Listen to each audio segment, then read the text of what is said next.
आज हम पढ़ेंगे आईएमएफ के बारे में। आईएमएफ क्या है? एक इंटरनेशनल ऑर्गेनाइजेशन है जिसका हेडक्वार्टर जो है वॉशिंगटन डीसी में है, और ये इसकी फुल फॉर्म है आईएमएफ की, international monetary fund. IMF was formed in 1944 at the Bretton Woods Conference। IMF जो थी फॉर्म्ड हुई थी वो 1944 में हुई थी, और इसके लिए कॉन्फ्रेंस बिठाई गई थी जो कि ब्रिटेन फोर्ट में थी। और इसका प्रीमियरली बाय द आइडियाज़, इसका आइडिया किसने दिया था? इन लोगों ने इसका आइडिया दिया था, जिनके नाम थे Harry Dexter White and John Maynard Keynes ने।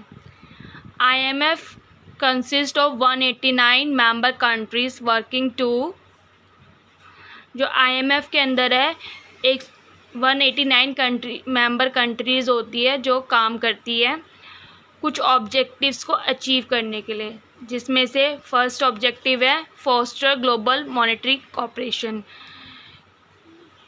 सेकंड ऑब्जेक्टिव है secure financial stability, third objective है international trade, facilitate international trade, fourth objective है promote high employment and sustainable economic growth, and last and foremost objective है इसकी reduce poverty around the world.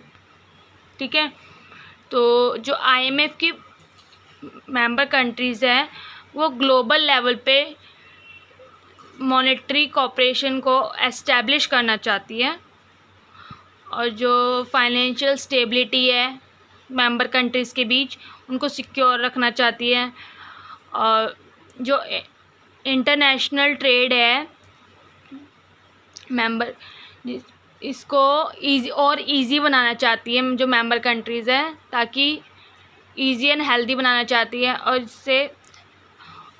जिससे हमारा जो हमारा high employment है उसको प्रमोट करना चाहती है, और इकोनॉमिक ग्रोथ को भी सस्टेन करना चाहती है, ताकि हमारी पॉवर्टी जो है, मतलब ये सब ऑब्जेक्टिव्स को देखती है ये जो हमारी IMF international monetary fund organisation है, ये सब चीज़ों को मैंने आपको बताया था कि IMF का फॉर्म्ड हुआ था 1944 में। IMF पर जो IMF आया था फॉर्मल एग्जिस्टेंस में वो 1945 में आया था with 29 member countries. IMF came into formal existence in 1945 with 29 member countries. ठीक है, जब ये एग्जिस्टेंस में आया था तो इनमें 29 मेंबर कंट्रीज थी, और इनका क्या गोल था? रिकन्स्ट्रक्ट करना इंटरनेशनल पेमेंट सिस्टम को। इन कंट्रीज़ का गोल यही था, और IMF क्या करता है? प्ले करता है, मतलब सेंट्रल रोल प्ले करता है एक तरह से, क्या करने के लिए? हेल्प करने के लिए बैलेंस ऑफ पेमेंट की, जो भी मेंबर कंट्रीज़ की बैलेंस ऑफ पेमेंट डिफ़िकल्टीज़ होती है उनको मैनेज करने के लिए, और इंटरनेशनल फाइनेंशियल क्राइसिस जो है उनको कम करने के लिए। Through the fund and other activities such as gathering statistics and analysis, surveillance of its member economies, and the demand for particular policies. The IMF is working to improve economies of member countries. इसमें क्या होता है अब,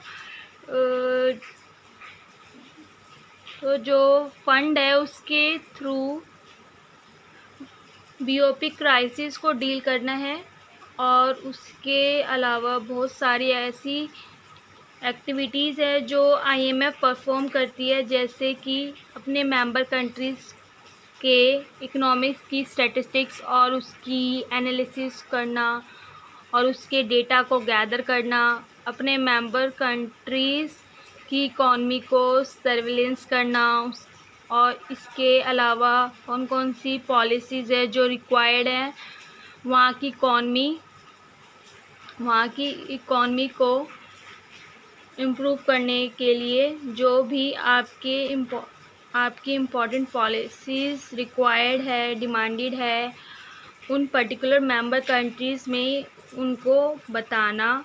तो ये थी IMF की important activities जो आईएमएफ परफॉर्म करता है अपनी जो मेंबर कंट्रीज़ है उसकी इकॉनमीज़ को इम्प्रूव करने के लिए।